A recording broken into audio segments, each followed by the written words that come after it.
Hello நண்பர்களுக்கு வணக்கம். இன்றைக்கான வீடியோவில் என்ன பார்க்குறோம்னா, இந்திய தேர்தல் ஆணையம் கணக்கீடு படிவம். இந்த படிவம் இந்த மாதிரி தான் இருக்கும். ஒரு குடும்பத்தில் எத்தனை பேர் இருக்கீங்களோ ஓட்டு போட்டுறவங்க மாதிரி அவங்களுக்கு எல்லாருக்குமே இந்த ஃபார்ம் கொடுத்துருப்பாங்க. அந்த ஃபார்மை எப்படி ஃபில்அப் பண்ணுறது, கரெக்டான முறையானபடி எப்படி ஃபில்அப் பண்ணுறது தான் இந்த வீடியோவில் பார்க்க போகிறோம். ஸ்கிப் பண்ணாமல் கடைசி வரைக்கும் பாருங்கள். அப்போ நான் போடுற வீடியோ நோட்டிஃபிகேஷன் வரும். வாங்க வீடியோக்குள்ள போகலாம். இப்போ உங்களோட டீட்டெயில்ஸ் இது மாதிரி தான் இருக்கும். நான் மைனஸ் பண்ணி வச்சுருக்கேன். இந்த மாதிரி QR கோடு வரும். இந்த கோடை நம்ம வச்சு இந்த இதை எடுத்துக்கலாம். நம்மளோட ஃபோட்டோ இங்கே சப்மிட் பண்ணிடுவாங்க. இங்கே தற்போதைய புகைப்படத்தை ஒட்டணும் போடும். ஸ்டாம்ப் சைஸ் உங்கள் ஃபோட்டோ இங்கே ஒட்டிக்கோங்க. ஒட்டிக்கிட்டு என்ன பண்ணணும்னா, பிறந்த தேதி இங்கே இருக்கும். இங்கே பிறந்த தேதி போட சொல்லியிருப்பாங்க. பிறந்த தேதி இங்கே என்ட்ரு பண்ணிக்கோங்க. பொறுமையாக பாருங்கள். அப்போ தான் நான் போடுற அது உங்களுக்கு புரியும்.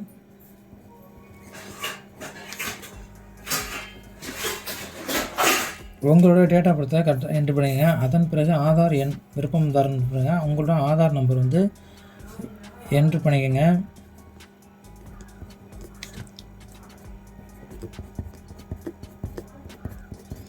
உங்களோட ஆதார் நம்பரை ஃபில் பண்ண பிறகு என்ன பண்ணணும்னா, கைபேசி எண்ணுக்கு பதிலாக இங்கேயும் மொபைல் நம்பர் போட்டுக்கோங்க.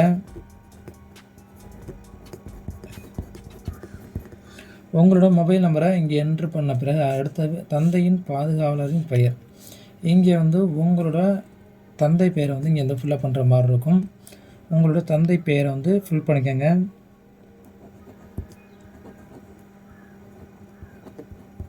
இங்கே ஃபில் பண்ண பிறகு இங்கே தந்தை பாதுகாவலரின் பெயரின் அடையாள அட்டை எண்ணு போட்டிருப்பாங்க. அதுனா அப்படின்னா ஓட்டர் ஐடியோட நம்பர். அந்த ஓட்டர் ஐடியோட நம்பரை கரெக்டாக என்ட்ரு பண்ணிக்கோங்க. நம்பரை என்ட்ரு பண்ண பிறகு அவ்வளோதான் முடிஞ்சு. அதுக்கப்புறம் தாயாரின் பெயர்னு இருக்கும். உங்கள் தாய் பெயரை உங்கள் அம்மாவோட பெயர் எழுதிக்கோங்க.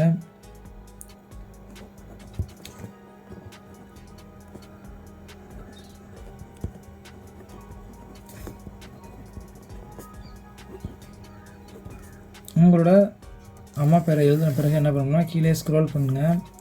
ஸ்க்ரோல் பண்ணிட்டு வந்தீங்கன்னா இங்கே தாயாரின் வாக்காளர் புகைப்பட உங்கள் அம்மாவோட அடையாள அட்டை எண் இங்கே ஃபில்அப் பண்ணுற மாதிரி இருக்கும்.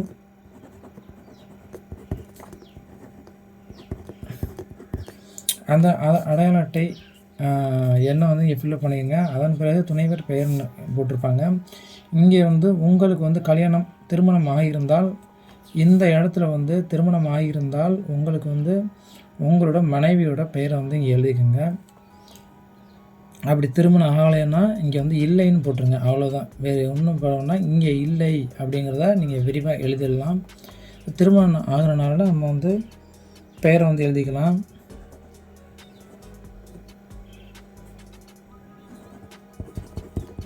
நான் சும்மா தான் எழுதுகிறேன். உங்கள் பேர் எழுதிக்கங்க. அடுத்து துணைவரின் உங்கள் மனைவியோட ஓட்டர் ஐடியோட நம்பரை கேட்டிருப்பாங்க. கீழே அந்த நம்பரை சப்மிட் பண்ணிக்கோங்க கரெக்டாக.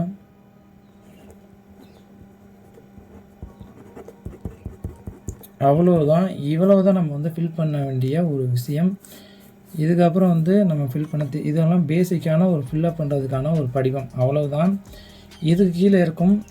நான் சொன்னதெல்லாம் கரெக்டாக ஃபில் பண்ணிக்கோங்க. இது பேசிக்காக ஃபில் பண்ணுற ஒரு மெத்தடு. அதன் பிறகு என்ன பண்ணணும்னா, கீழே பார்த்தீங்களா இருக்குது, முந்தைய சிறப்பு தீவிர திருத்தத்தின் அடையாள வாக்காளர் பட்டியலில் உள்ள வாக்காளரின் விவரங்கள் இருக்குது பார்த்தீங்களா. இது என்ன ஃபில்அப் பண்ணணும்னா, இங்கே 2002 ஓட்டு போட்டிருந்தீங்கன்னா அவங்களோட டீட்டெயில் ஃபில் பண்ணுற மாதிரி இருக்கும். 2002க்கு கீழே, அதாவது உங்கள் தாத்தா பாட்டி உங்கள் ஓட்டு போட்டிருப்பாங்க. அவங்களோட டீட்டெயில் இங்கே மென்ஷன் பண்ணுற மாதிரி இருக்கும். அப்படி இல்லைன்னா இங்கே உங்களோட உறவினர், அதாவது இங்கே பாருங்கள், வாக்காளரின் உறவினர், உங்களோட உறவினரோட உங்கள் வீட்டில் உங்கள் அப்பா அம்மா இவங்களோட டீட்டெயில்ஸ் இங்கே ஃபில் பண்ணிக்கலாம். அவ்வளோதான். இங்கே ஃபில் பண்ண தேவையில்லை. இவங்க ஃபில் பண்ணுறவங்க இங்கே ஃபில் பண்ண தேவையில்லை. இந்த உறவினர் பெயர் ஃபில் பண்ண தேவையில்லை. இப்போ 2002 ஃபில் பண்ணியிருந்தீங்கன்னா, நீங்கள் ஓட்டு போட்டிருந்தீங்கன்னா அவங்க மட்டும் ஃபில் பண்ணால் போதும். இந்த வீடியோ வேணும்னா நீங்கள் கீழே கமெண்ட் பண்ணுங்கள், நான் போடுறேன். பேசிக்காக நம்ம ஃபில் பண்ணுற விவரங்கள் இதுதான். சிம்பிளாக நீங்கள் இது பண்ணிக்கலாம். இது உங்களோட உறவினர் அவங்களோட டீட்டெயில் இங்கே ஃபில்அப் பண்ணிக்கலாம். இவ்வளவு தான் ஃபில் பண்ணுற மெத்தடு. இது மாதிரி மேலும் தகவலுக்கு கீழே கமெண்ட் பண்ணுங்கள். நன்றி, வணக்கம்.